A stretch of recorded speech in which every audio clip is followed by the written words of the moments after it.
Hi అండి, నా పేరు సునీల్ అండి. తను నా వైఫ్ దీప్తి అండి. నేను బార్న్ క్రిస్టియన్ అండి. నేను బర్గడ్నాకి గత 7 years నుంచి నేను వస్తున్నానండి.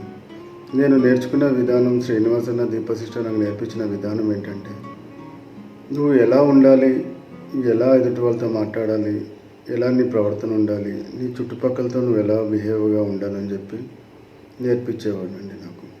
నేను ఒకప్పుడు చాలా రాంగ్గా ఉండేవాడిని. అన్ని అలవాట్లు ఉండే నాకు, లేని అలవాట్లు కూడా లేకుండా అన్ని అలవాట్లు ఉండే నాకు. ఇక్కడికి వచ్చిన తర్వాత అలవాట్లు నాకు కంటిన్యూగా ఉండేవి, కానీ రాను రాను ఏంటంటే అలవాట్లన్నీ నేను ఇక్కడ నేర్చుకునే విధానంతో అన్ని అలవాట్లన్నీ నేను తగ్గించేసాను. ఇప్పటికి అన్నీ నేను బంద్ చేసేసుకున్నానండి. కానీ నాకు శ్రీనివాస్ అన్న నాకు దీప సిస్టర్ చూపెట్టిన మార్గం ఎట్లా అంటే, నాకు లైఫ్ టర్న్ అయిపోయిందండి. నా భార్యతో నేను హ్యాపీగా ఉంటున్నాను, నా పిల్లలతో నాకు చాలా హ్యాపీగా ఉంటున్నాను. నా ఫ్యామిలీస్ అందరూ వాళ్ళు బార్న్ క్రిస్టియన్స్. వాళ్ళు కూడా తెలిసి నేను ఎలాంటి వ్యక్తిని అనేసి. కానీ వాళ్ళు ఇప్పుడు అర్థమవుతుంది ఒక్కొక్కరికి, నేను ఎక్కడున్నానో కూడా వాళ్ళకి తెలుసు. వాళ్ళతో నేను ఎలా బిహేవ్గా ఉండేవాడిని, ఎలా రాంగ్గా మాట్లాడేవాడిని అన్నీ వాళ్ళకి అందరికీ తెలుసు. కానీ ఇక్కడికి వచ్చిన తర్వాత వాళ్ళు కూడా అర్థం చేసుకుంటారు నా చేంజ్ ఎలా ఉంది ఏంటనేసి. ఇక్కడ నాకు మార్గం చూపెట్టారండి. ఇక్కడ వాక్యం నిజం ఉంటుందండి, అబద్ధం అసలు ఉండదండి. నిజమే ఉంటుందండి, ఇక్కడ అబద్ధం ఉండదండి. బరకడ్నాయిలో అబద్ధమైన వాక్యం లేదండి, నిజమైన వాక్యం ఉందండి. నాకు ఇక్కడ మార్గం చూపెట్టారు శ్రీనివాస్ అన్న దీపా సిస్టర్. నేను ఎప్పటికీ వీళ్ళకి కృతజ్ఞత కలిగి ఉంటాను. నేను థ్యాంక్ యూ లార్డ్. నా పేరు దీప్తి అండి. నేను బార్న్ క్రిస్టియన్. 2013 నుంచి నాకు దీపక్క శ్రీనివాస్ అన్న తెలుసు. 2013కి ముందు నామకార్థ జీవితం, చర్చికి వెళ్ళానా వచ్చానా ఇంతే అండి నా లైఫ్. సామ్స్ 91, సామ్స్ 23 ఈ 2 వాక్యాలే ప్రతి పరిస్థితిలో కానీ ఏదొచ్చినోడు ఈ 2 వాక్యాల మీదనే నా లైఫ్ ఆధారపడింది. అది కూడా థియరీ, అనుభవ జ్ఞానం లేని లైఫ్. 2013లో నేను దీపా సిస్టర్ శ్రీనివాస్ అన్నని నా లైఫ్లో వాళ్ళని నేను ఒక ఎగ్జాంపుల్గా చూశాను. వారు ఏది బోధించినా అనుభవ జ్ఞానంతో నేర్పించారు. 1 తిమోతి 4:12 ప్రతి విషయంలో వాళ్ళు మాకు ఒక ఎగ్జాంపుల్గా ఉన్నారు. నేను ఇక్కడ మెయిన్గా నేర్చుకుంది ప్రవర్తన.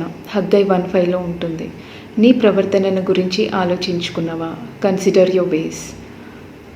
ప్రవర్తన అంటే ఏంటి? నాలో కోపం ఉందా, అబద్ధం ఉందా, ఇవన్నీ నేను పెట్టుకొని దేవుడి సన్నిధికి నేను వెళ్తున్నాను అని ఇలా ప్రతి చిన్న విషయాలు మాకు నేర్పించారు. హెజికేల్ 14th చాప్టర్లో ఉన్నట్టు దేవుడి కన్నా ఎక్కువ ఏది ప్రేమించినా అది విగ్రహంతో సమానమని నేను ఇక్కడే నేర్చుకున్నాను. ఇలా ఒక్కొక్కటి ఎలా మార్చుకోవాలి ప్రవర్తన అనేది నేను మెయిన్గా బర్కడనైలో నేర్చుకున్నానండి. మీరు మా బర్కడనే మినిస్ట్రీస్కి వెళ్తే మెసేజెస్ మొత్తం చూసుకుంటే ఒక మనిషి ఎలా బ్రతకాలి, ఎలా జీవించాలి, మంచి చెడు నీ డిఫరెన్సెస్ అనేది నేను ఇక్కడే నేర్చుకున్నాను. నా హస్బెండ్తో నేను ఎలా ఉండాలి, 1 Peter 3:1-7 వర్సెస్లో ఉంటుంది. వాక్యం లేని భర్త నీ మంచి ప్రవర్తన కలిగి ఉంటే అతను దేవుడిని ఎలా తెలుసుకుంటారు అని చెప్పి 1st verseలో ఉంటుంది. అలా కింది వరకు ఈ వర్సెస్ చదువుకుంటా 1-7 వర్సెస్ చదువుకుంటా వెళ్తున్నప్పుడు 7th verseలో ఉంటుంది, నా భర్త ప్రార్థనలకి నేను అడ్డుగా ఉండొద్దు అని. ఇలా మాకు మంచే నేర్పించారు, కానీ ఎప్పుడు కూడా మాకు తప్పుడు బోధ ఇవ్వలేదు, తప్పు విధంగా నడిపించలేదు. నా పిల్లలతో నేను ఎలా ఉండాలి, డ్యూటెరోనమీ 6th chapter 6-7 verses నేను ఏమైతే నేర్చుకున్నానో నా పిల్లలకి నేర్పించాలి అని చెప్పి నాకు ముందు పెట్టి నేర్పించారు. ఇట్లాంటి మంచి బోధని మీరు కల్ట్ అని ఎలా అంటారండి? మీకు తెలుసా ఇది కల్ట్ బోధ అని? ఒక్కొక్క మెసేజెస్ వింటే అందులో ట్రూత్ మాత్రమే ఉంది. హోలీ స్పిరిట్ అనాయింటింగ్తోని తను మాకు బోధిస్తుంది. ఐజయా 61:1-3 verses ఆమె లోపల హోలీ స్పిరిట్ అనాయింటింగ్ వచ్చింది కాబట్టే మేము దుఃఖంలో ఉన్న వాళ్ళని విడుదల చేయడానికి తను మాకు నేర్పిస్తూ ఉంటుంది. గద్దిస్తారు మాకు బర్గడనైలో. కంఫర్ట్ వాక్యం లేదు ఇక్కడ.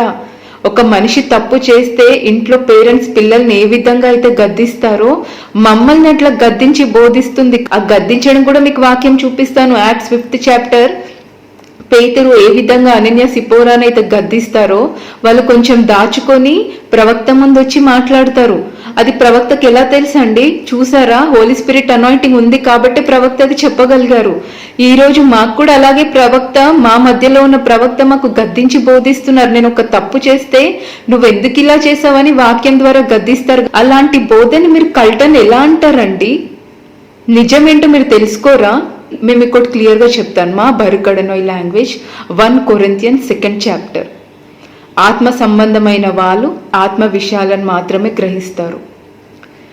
ప్రకృతి సంబంధం మనిషికి ఇది అర్థం కాదంటే, ఇది వెర్రితనంగా ఉంటుందంట. 14th verse ఉంటుంది. మరి మీరే పరీక్షించుకోండి మీరు ఏ సంబంధులై ఉన్నారు అనేది. బర్క్ అడనోయ్లో మాత్రం ట్రూత్ మాత్రమే ఉంది. అక్కడ మేము వెళ్ళి కాలు మొక్కుతున్నామా? అవును, మేము మొక్కుతున్నాము. ఎందుకంటే అక్కడ హోలీ స్పిరిట్ అనాయింటింగ్కి మేము మొక్కుతున్నాము. అబ్రహాం మొక్కలేదా మనిషి రూపంలో వచ్చినప్పుడు? నెబుకద్నెజర్ రాజు దానియేలుకు మొక్కలేదా? హోలీ స్పిరిట్కి మొక్కుతున్నామండి, అక్కడ మనిషికి కాదు. నిజమేంటో తెలుసుకోకుండా మన నోటికి ఎంతో సంత మాట్లాడడమేనా? వాక్యం చెప్తుంది, దేహము శిక్షకు లోపరిచినంత పని నోటితో చెయ్యొద్దు అని చెప్పి ప్రసంగి 5లో ఉంది. మరి ఎందుకండి మనకి నోరుంది కదా అని చెప్పి ఇష్టమున్నట్టు మాట్లాడటము? ఇది అంతా కూడా మనం ఒకప్పుడు లెక్క అప్ప చెప్పవలసిన దినం అనేది ఉంది. మీరు ఈజీగా కల్ట్ అనేసారు. యాక్ట్స్ 28-23 వర్సెస్లో ఉంటుంది. మతం భేదాల గురించి అక్కడ పౌలు మాట్లాడుతూ అక్కడ దేవుడు తెలిసిన మనుషులే మాట్లాడతారంట. దేవుడు నామానికి దూషణ తీసుకొచ్చారు. ఈరోజు ఎవరు తీసుకొస్తున్నారండి దూషణ? నిజమేదో తెలుసుకోకుండా అవ్వ దగ్గరికి సర్పం వచ్చినట్టు నమ్మేసి, మీరు ఎవరి మాటలు నమ్మరు, ఏ సర్పం మాటలు నమ్మేసి మీరు ఈరోజు మా మధ్యలో వచ్చి ఇలా మాట్లాడుతున్నారు? తెలుసుకోవాలి కదా ఫ్యాక్ట్స్ ఏంటా అనేది. ఇక్కడ మా బరుకడనై ఒక ఫ్యామిలీ అండి. మేము వన్నెస్తో ఉంటాము. నా ఆత్మీయ తల్లిదండ్రులు దీపక్క శ్రీనివాస్ అన్న 11 years నుంచి నాకు వాళ్ళు తెలుసు. ఒక వ్యక్తికి ఒక సమస్య వచ్చినా, ఒక మనిషికి ఒక అనారోగ్యం ఉన్నా, ఏ పరిస్థితి ఉన్నా ముందొచ్చి నించున్న వ్యక్తులండి. ఇట్లాంటి వ్యక్తులను నా జీవితంలో నేను చూడలేదు. ఈరోజు నా లైఫ్ కట్టబడది ఉన్నాను అని అంటే కేవలం ఆ ఫ్యామిలీ మాత్రమే, ఇంకా వేరే ఎవరు లేరు. కన్ఫర్మేషన్ లేకుండా మాట్లాడొద్దు. మీరు ఎన్ని చెప్పినా బరుకడనై మా ఫ్యామిలీ అండి. దీన్ని వదిలి మేము బయటికి వెళ్ళేది లేదు. మరి నేను టైటస్లో ఉన్నట్టు నేను చూసిన దాన్ని బట్టే నాకు అన్ని పవిత్రంగా ఉంటుంది. నన్ను అపవిత్రంగా ఉండి అవిశ్వాసంగా ఉంటే నాకు అన్ని అపవిత్రంగానే ఉంటాయి. నా మీదికి నేను ఏం తెచ్చుకుంటున్నాను అనేది మాకు నేర్పించారండి. నేను ఎదుటి వాళ్ళ గురించి మాట్లాడేటప్పుడు Romans 2:6లో ఉంటుంది, ప్రతి వానికి వాని క్రియలు చొప్పున ప్రతిఫలము కలుగును అనేది.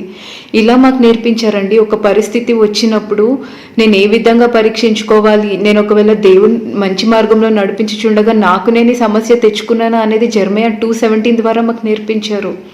ఐజయా 47th chapter 7th verseలో ఉంటుంది, నేను ఒక తప్పు చేసినప్పుడు అంట నేను దొరలాగా దొరసనిలాగా తిరుగుతానంట. నా మనసుకు కూడా రాదంట నేను ఈ విధంగా చేశాను అనేది. మరి కింద వర్సెస్లో 10 and 11 వర్సెస్లో చూస్తే హఠాత్తుగా సమస్య వస్తుందంట. కానీ నేను ఇవన్నీ చేశానని చెప్పి నాకు జ్ఞాపకం కూడా ఉండదు అని చెప్పి ఇలా మాకు నేర్పిస్తారండి. ప్రతిదీ వాక్యం అంటే నా కోసమని నేర్పిస్తారు. ఎదుటి వాళ్ళకి బోధించి నువ్వు బోధించుకున్నావా అని చెప్పి ఈ విధంగా మాకు నేర్పిస్తారు. ఇలా మేము నేర్చుకొని మమ్మల్ని మేము 2 Corinthians 13th chapter 5th verse ఉన్న ప్రకారము మమ్మల్ని పరీక్షించుకుంటూ ఉంటూ మా లైఫ్ని మేము సంతోషంగా గడుపుతున్నాము. మీరు మమ్మల్ని ఇక్కడ నుంచి వేరు చేయలేరు. మా ఆత్మీయ తల్లిదండ్రులు మాకు వాళ్ళ లైఫ్ ముందు పెట్టి నేర్పిస్తున్నారు. వాళ్ళేమి అక్కడిక్కడ కల్పన కథలు మాకు నేర్పించట్లేదు, నిజం మాత్రమే బోధిస్తున్నారు. మీరు ఎన్ని చెప్పినా మేము ఇక్కడే ఉంటాము. బరుకడనై నుంచి మమ్మల్ని ఎవరు వేరు చేయలేరు. యాక్ట్స్ 5th chapter 29th verseలో ఉన్నట్టు మేము దేవుడికి మాత్రమే మేము లోబడతాము. మనిషితో మనిషి పోరాడితే దేవుడి దగ్గర వెళ్ళి నేను వేడుకుంటాను. నిజాయితీగా దేవుడు పని చేసే వాళ్ళ విషయంలో నేను అడ్డుగా ఉంటే నేను ఎవరికి మొరపెట్టుకోవాలి అనేది వాక్యం చెప్తుంది. మా కోసం మీరు ఎవరు ప్రేయర్ చేయొద్దండి. మేము నేర్చుకున్నాము మీకా 7:7, నా దేవుడు నా ప్రార్థన ఆలకించును, ఆయన మా పక్షంగా ఉండగా మాకు విరోధి ఎవరు లేరు. ఇక్కడ నిజమైన వాక్యం ఉన్నది. బరుకడనే నాకు మార్గం చూపెట్టింది. దీప సిస్టర్ శ్రీనివాస్ అన్నకి నేను జీవితాంతం రుణపడి ఉంటాను. థ్యాంక్ యూ బరుకడనాయ్. Thank you lord.